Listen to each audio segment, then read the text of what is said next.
நேரம்ன்றது உனக்கு கிடைச்ச வரம். அதில் நீ பண்ணுற அலட்சியம் உன் வம்சத்துக்கே நீ செய்கிற துரோகம். ஒரு 10 நிமிஷம் லேட்டானா என்ன? மனுஷங்களுடைய இந்த மனநல தான் அவங்களையும் அவங்க வம்சத்தையும் சில சமயம் பிச்சை கூட எடுக்க வைக்கக்கூடிய சாபம்.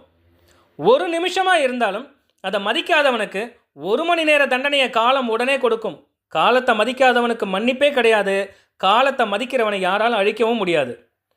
நீ இன்னைக்கு வேஸ்ட் பண்ணுற அந்த 10 நிமிஷம் உன்னுடைய வாழ்க்கையும் 50 வருஷம் கழித்து வரக்கூடிய உன் பேரம்பேத்திகளுடைய வாழ்க்கையும் 10 வருஷம் பின்னோக்கி தள்ளிடும்.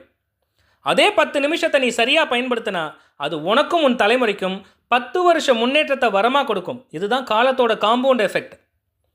இன்னைக்கு மக்கள் தெருவில் நின்று கஷ்டப்பட முக்கியமான காரணம் என்னைக்கோ அவங்க இல்லைன்னா அவங்களுடைய முந்தின தலைமுறை கால நேரத்தை சரியாக மதிக்காதது தான். அதே போல் நீ இப்போ மகிழ்ச்சியாக இருக்க காரணம் உன்னோட முந்தின தலைமுறை நேரத்தை மதித்து ஒழுக்கமாக புத்திசாலியாக செயல்பட்டது தான். நாளைக்கு உன்னுடைய தலைமுறை நல்லா இருக்கணும்னா நீ உன்னுடைய நேரத்தை மதித்து சரியாக பயன்படுத்தணும். நீ மிச்சப்படுத்துகிற ஒவ்வொரு 10 நிமிஷமும் உன் பரம்பரைக்கு நீ சேர்க்குற சொத்து. காலத்தையே நடுங்க வைக்கிற காலத்தின் கடவுள் கால பைரவரை பற்றி நாளைக்கு பார்ப்போம்.